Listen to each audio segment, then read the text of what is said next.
277 Fury versus 308 Winchester. Which one will win on this episode of Ultimate Barrier Testing?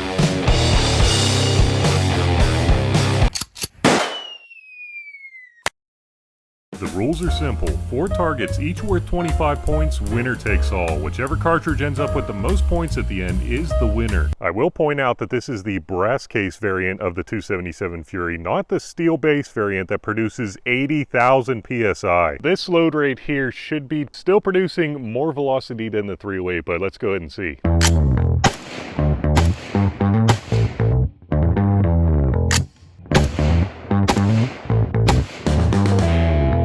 Now I see what they're talking about with the 277 Fury. Even with that brass case, it was going way faster than I thought it would be. I think it should be a pretty close test.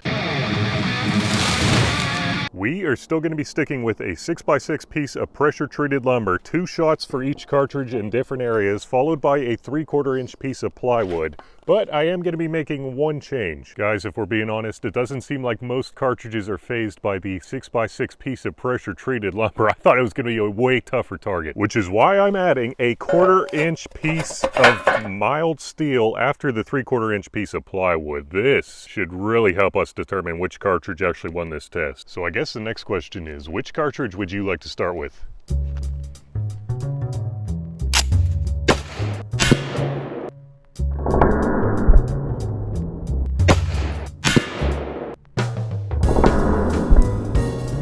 Let's see if it made it to the steel. You never know. I would say that those shots are pretty well spread out. Now let's see what happened to the back. Oh, those are some pretty decent holes in that lumber. Get that out of there though. All I care about really, oh, let's hope that is the steel, and you can see it barely left a dent on the steel. It did go right through the 3/4 inch piece of plywood. And as you could see, it looks like most of the fragments of the bullet are still stuck in there. Kind of hard to see. But the dents on here really aren't that significant at all. Let's see if the 308 can do any better. Get in there. Okay.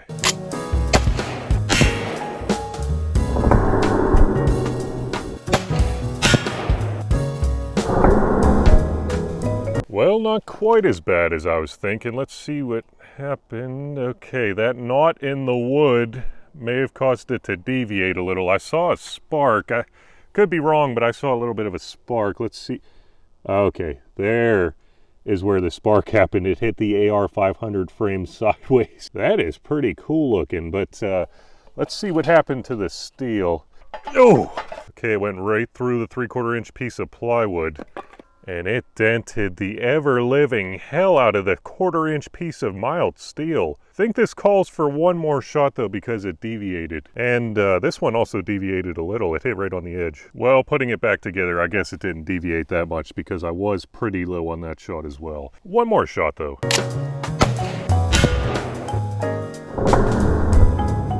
Did anyone call for the 5 side of a die?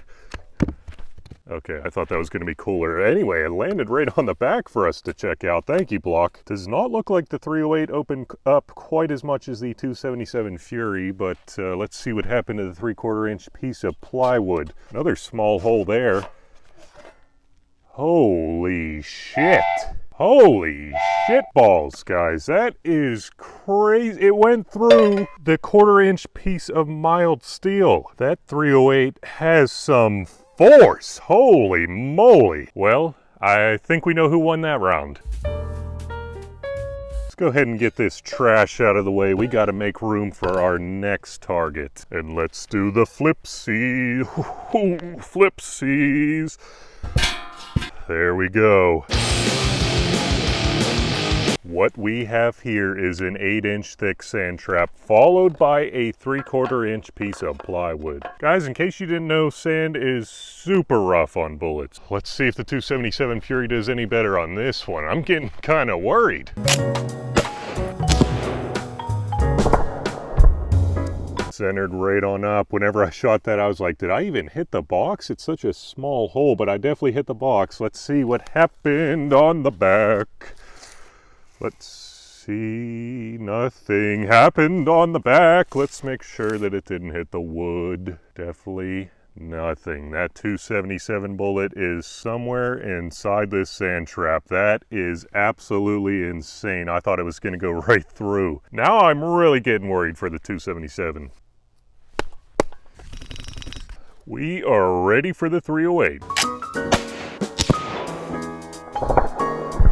From what I could tell on the scope, yep, it landed within an inch of the 277 Fury bullet. Now, let's see what happened on the back. Let us see.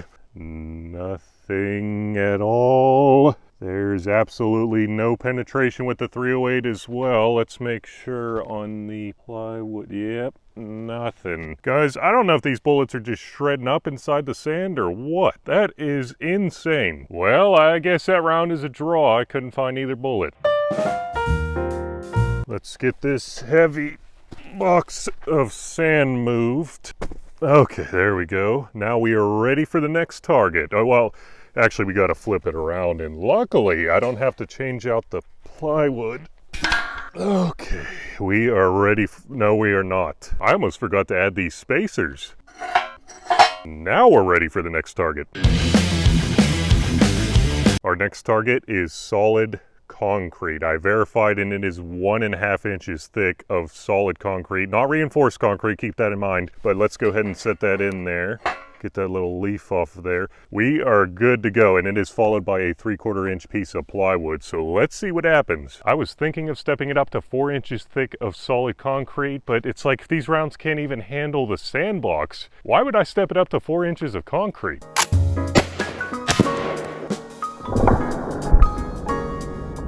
Those were some great results on the concrete. Now let's check out the 3/4 inch piece of plywood. I kind of see daylight through. Yep, it definitely went through the 3/4 inch piece of plywood. Man, that is pretty impressive. Let's see what the 308 can do.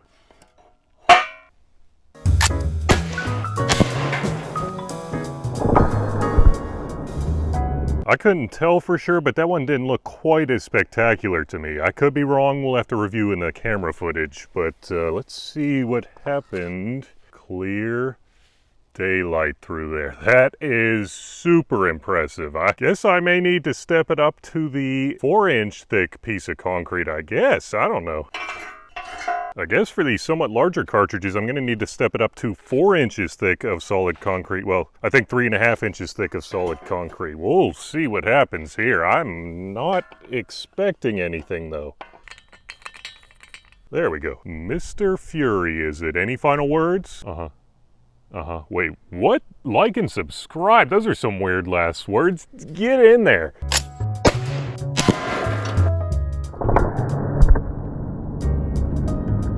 Definitely a cool looking result, but let's see what, yep, that's what I was worried about right there. Nothing really even hit the 3/4 inch piece of plywood at all. Let's see if the 308 can do any better.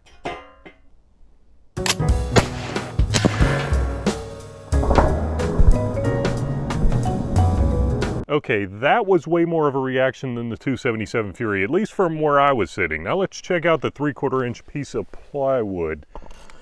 Okay, yeah, this is why I'm going to be sticking with the 1.5 inch concrete from now on, at least with these somewhat smaller cartridges. I would say that round is definitely a tie as well. Let's get the uni slit out of the way for the final test. Ooh. Okay, now we are ready to set it up. We are moving to the final target, mild steel. Don't be mad at me, but I am not starting with a 1/4 inch piece of mild steel. I know, it's just, I'm 100% sure that they're going to go through a 1/4 inch piece of mild steel, so why waste it for this video? And that's why I'll be starting with a 3/8 inch piece of mild steel. Now let's get to it.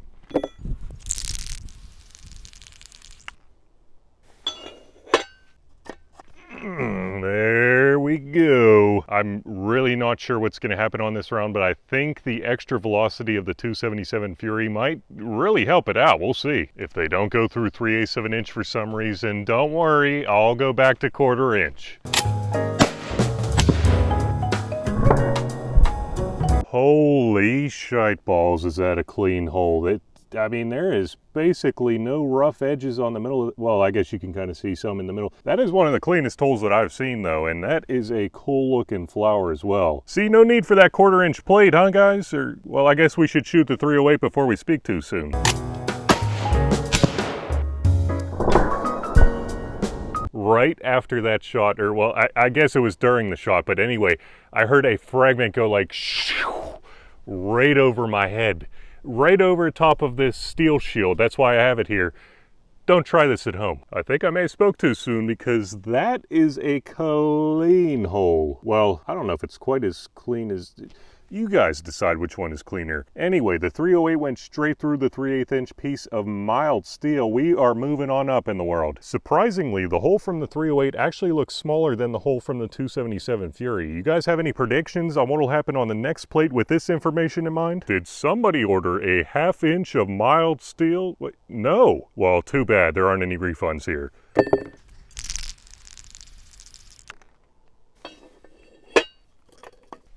We are looking good. I really hope that they don't tear up this piece of wood down here anymore. Things are not looking good. Yeah, it definitely did not go through that 1/2 inch mild steel plate, although it went super deep. I mean, super deep. Let's see if that good old 308 can do the trick.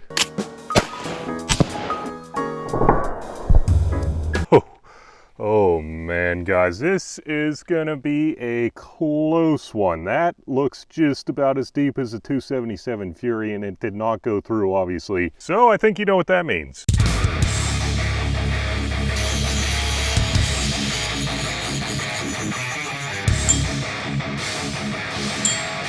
It all comes down to this, and the deepest point that I could find with the 277 Fury was 353 thousandths, which really wasn't quite enough because the absolute deepest point that I could find on the 308 was 381 thousandths. Really wasn't as close as I thought it would be. And the winner with a total of, okay, we already know the 308 won. Even though both cartridges were using FMJ style bullets, I really think it comes down to how the bullets were actually constructed, but let me know what you guys think. And remember, don't let ballistics drive you bananas.